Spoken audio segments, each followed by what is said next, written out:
Turning to politics and fresh off what can only be described as a nationwide rebuke of the lies and conspiracies that have come to define Trumpism, with the defeat of several of his most high-profile hand-picked candidates.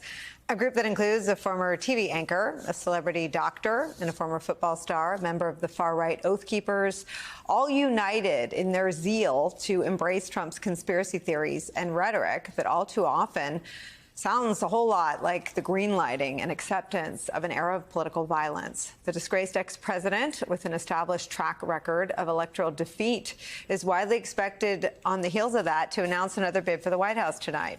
It will be Trump's third presidential run. It is at this point uninteresting as a political story, in my opinion, but it is hugely important to our domestic and national security. The ex-president is under criminal scrutiny in multiple jurisdictions. One of those probes, the investigation into his handling of classified documents, has major national security implications. He's also a candidate who is tied to an ongoing domestic violent extremist threat in America, whose lies and conspiracies about the 2020 election led to the worst attack on the United States Capitol in centuries. The targets of Trump's smears and verbal attacks can become targets for actual violence. Look no further than the attack on Paul Pelosi, the husband of Speaker Nancy Pelosi. It was carried out by an adherent of conspiracy theories involving crazy things, but also racist things. Back in 2020, Trump's own FBI director told Congress under oath that white supremacists make up the biggest domestic terror threat. What I can tell you is that within the domestic terrorism bucket category as a whole, racially motivated violent extremism is, I think, the biggest bucket within that larger group. And within the racially motivated violent extremist bucket, people ascribing to some kind of white supremacist type ideology is certainly the biggest chunk of that. The biggest chunk of that. Playing a critical role in fomenting far right-wing extremism was Donald Trump, whose defense of white supremacists and peddling of white supremacist rhetoric is a hallmark of his political career ever since he announced his first run for the Republican nomination in 2015. When Mexico sends its people, they're not sending their best. They're not sending you. They're not sending you. They're sending people that have lots of problems, and they're bringing those problems with us. They're bringing drugs, they're bringing crime, they're rapists. They didn't put themselves down as you, and you had some very bad people in that group. But you also had people that were very fine people on both sides. Do you want to call them? What do you want to call them? Give me a name. Give me a white name. Supremacists and white like me to condemn? White supremacists and right Proud Boys. Stand back and stand by. But I'll tell you what. Somebody's got to do something about Antifa and the left, because this is not a right-wing problem. Oh, but it is. Joining us now, Jonathan Karl, ABC News chief Washington correspondent, the author of Betrayal, the final act of the Trump show. It is now out in paperback. Also joining us, Lexi McCammon, Axios political reporter and an MSNBC contributor. And Frank Figliuzzi's here, former FBI assistant director for counterintelligence, now an MSNBC national security analyst. John Karl, I start with you. And again, I think here we have covered Donald Trump really for the better part of more than 2 years, about 3.5 years, as a threat, as someone who is happy and willing to stoke violence.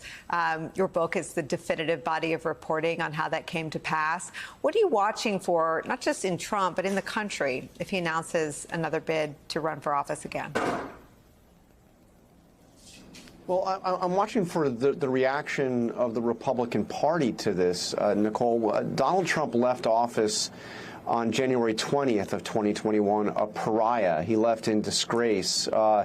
He would face his second impeachment trial, have 7 Republican senators vote to convict him.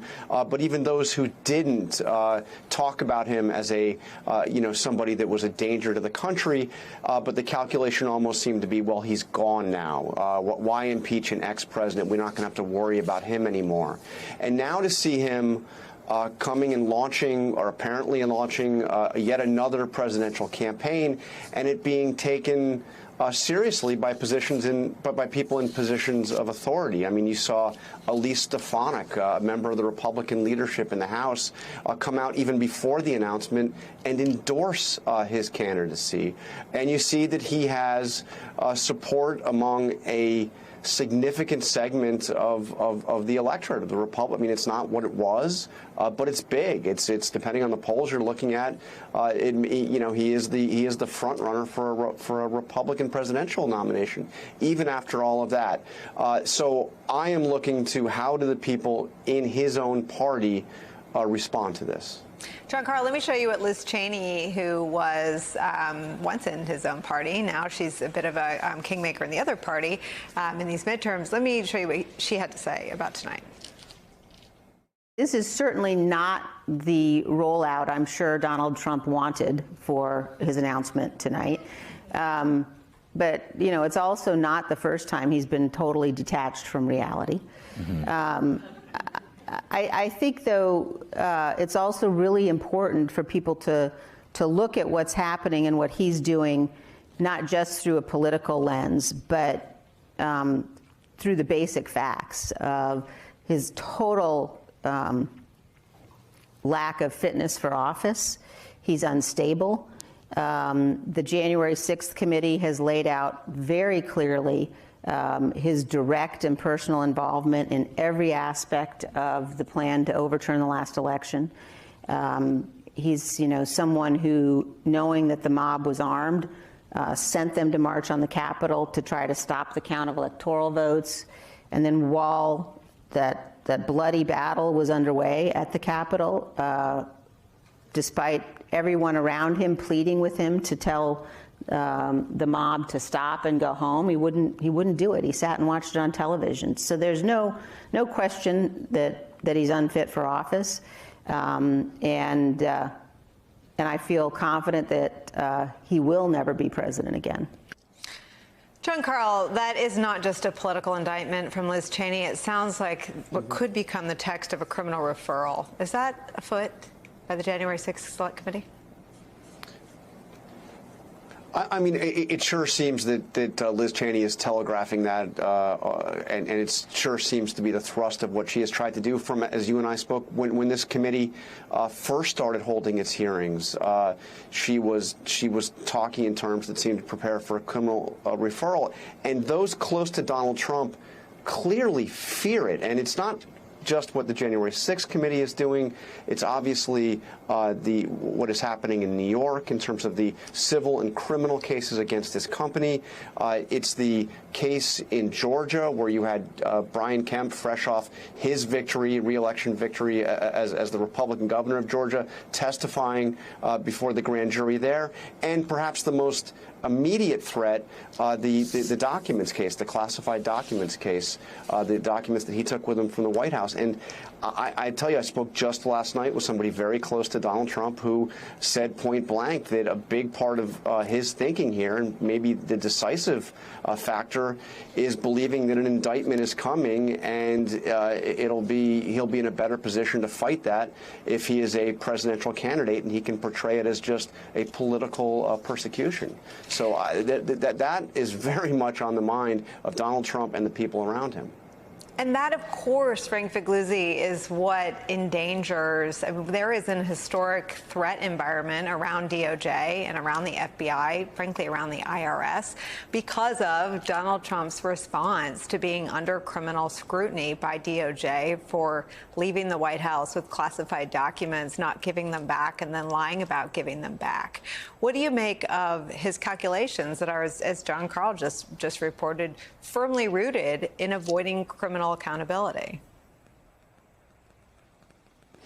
Yeah, and that is why, it's for these very reasons, security, motivation, threat, that we should be watching carefully tonight. I know so many viewers say, look, I don't want to hear another word from this guy. But for those of us who track threats, it's important to, as John Karl said, not only listen to what he says and how he says it, but the Republican reaction to it. Because if tonight he spends considerable time inciting more violence, more anti-institution talk against the FBI, the DOJ, plays that victim, the more those agencies have to be concerned about violence to them and those around them and in the nation. So we have to ask ourselves after tonight, watching his words and the Republican leadership reaction to those words, whether we're watching a kind of de-radicalization process occur. And I say that, Nicole, because we've talked about how the best kind of de-radicalization occurs from within the radicalized group.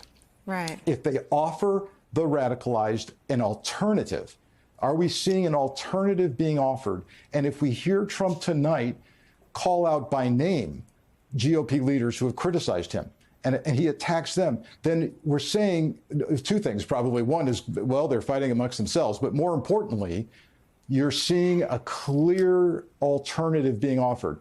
Republicans who get it after the midterms and maybe are going to turn towards sanity, and those who don't. And for those who don't, this gets very troubling because when I look back at our international terrorism strategies, and I see what we did successfully against al-Qaeda, and take the head off the leadership, and we see a decentralization that is both good and bad, because as the fringe becomes more fringe tonight, and those who side with Donald Trump tonight, and extremism, it gets harder for the FBI and the intelligence community to track a lone wolf operation, someone who's sitting at home tonight listening to whatever happens and says, I'm with that guy. That guy's harder to track, because he is that lone operator. It's no longer a whole group, a whole party. So I'll be watching closely tonight for his words and the words of those who respond to him.